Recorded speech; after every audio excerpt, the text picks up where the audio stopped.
Hi, and welcome to the What If League. Today I'm going to continue an old experiment where Alexis Sánchez is signed by Manchester United. If you haven't seen part one of this experiment, please make sure to check out my channel. I will also leave a link in the description. The last time we left off, it was year 2021, and Alexis was performing quite well at United. Now we're going to see what happened in the next three seasons. Last time we left off, Manchester United were crowned champions for the first time in the first 4 years after pipping Chelsea to the title, 3 points above them. Let's see what happened in the very first season in this save. We see that Chelsea were champions, 101 points. This is very, very impressive. They were almost undisputed.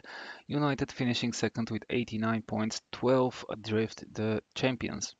Liverpool and Arsenal make up the top four, which qualifies for Champions League football.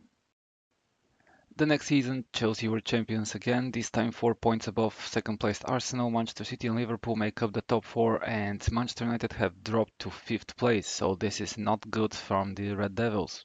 And let's see what happened in the last season of this experiment. Chelsea were crowned champions again, which means that they got 3 out of 3. Very impressive performance by Chelsea. We're going to have a closer look at them to see what happened, but let's also see what happened with Manchester United. We see that they're 3 points behind.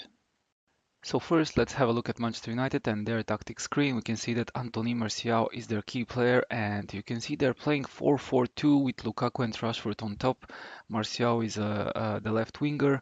I don't see Sanchez in the first team. We see him in the reserves. So let's also have a quick look at his stats and how he performed.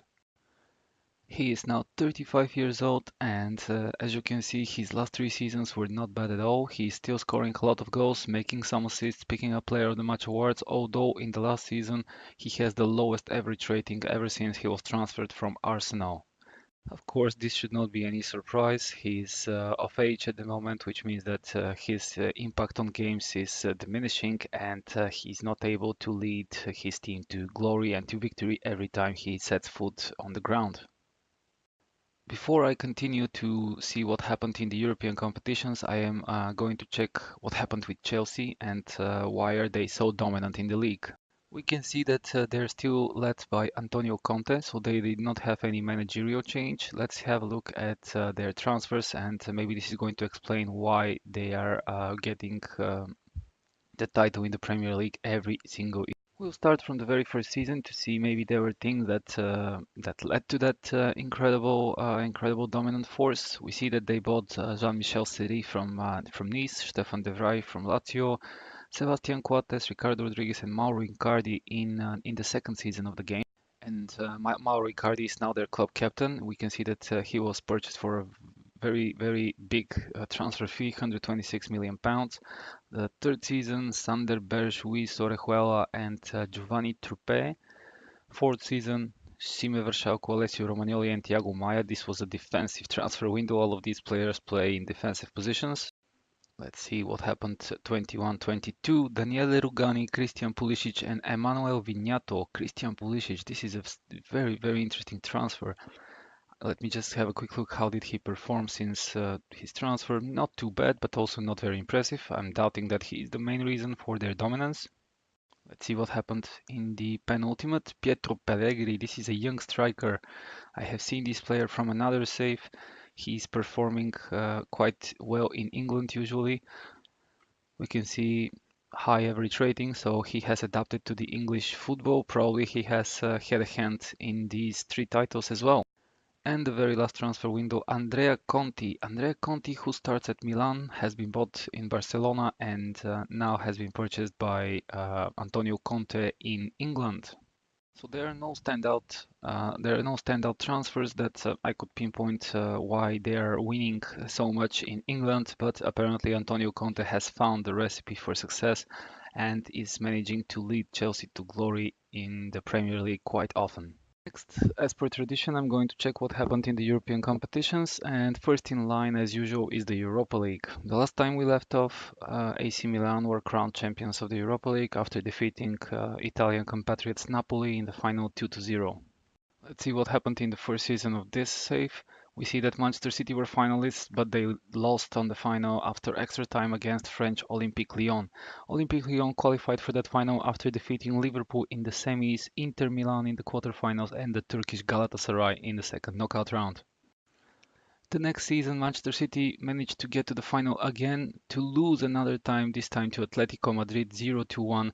Atletico qualified after defeating Sporting Lisbon, Leicester, and Shakhtar Donetsk.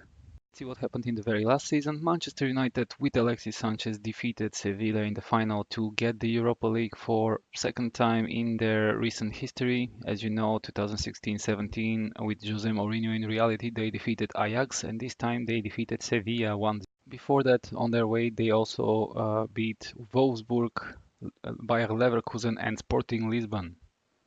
Moving one level up to the Champions League, in season 2021, Real Madrid were champions after beating Chelsea on penalties in the final. Let's see what happened in the first season of this save. Real Madrid again, this time 2-0 against Atletico Madrid. They also beat Manchester United, Anderlecht, and Bayern Munich on their way to this final. It's not really surprising to see Real Madrid dominating the European competitions. In season 22-23, Chelsea were crowned champions of Europe after a 3-1 victory over Monaco in the final. Chelsea also defeated Liverpool in the semis, Olympique Lyon in the quarters, and Fenerbahce a staggering 7-0 in the first knockout round. Chelsea were quite impressive this season. You can see that they also defeated Lyon 6-0, Liverpool 3-0, and they only managed to concede one goal against Monaco in the knockout stages of the Champions. So their dominance is not only in the domestic league, but also in the European competition. Let's have a look what happened in the very last season in the Champions League. Barcelona are European champions after defeating Paris Saint-Germain in extra time 2-1. They also defeated Monaco on away goals in the semis, Chelsea in the quarterfinals, and the Portuguese Benfica in the first knockout round. So, to summarize, Alexis Sanchez performed very well in Manchester United, although he did not bring them a lot of trophies as one could have expected. They only managed to get one Premier League title and one Europa League title. On the other hand, Chelsea are very dominant in England, and they also managed to win one Champions League, which I think makes them a much better force for the scope of these 7 seasons which we were concentrating on. With that, I think we can finish this experiment. And if you haven't seen part 1 of it, please make sure to do so. I'm going to leave a link in the description, or you can also go to my channel and find the video there. Don't forget to like this video and subscribe if you haven't already to receive notifications for when I upload new videos. In the meantime, you can check out my social media listed in the description. Let me know what do you guys think about this experiment and what would you like to see next. I would love to hear from you in the comments. And I think this is my time. Until the next time, bye.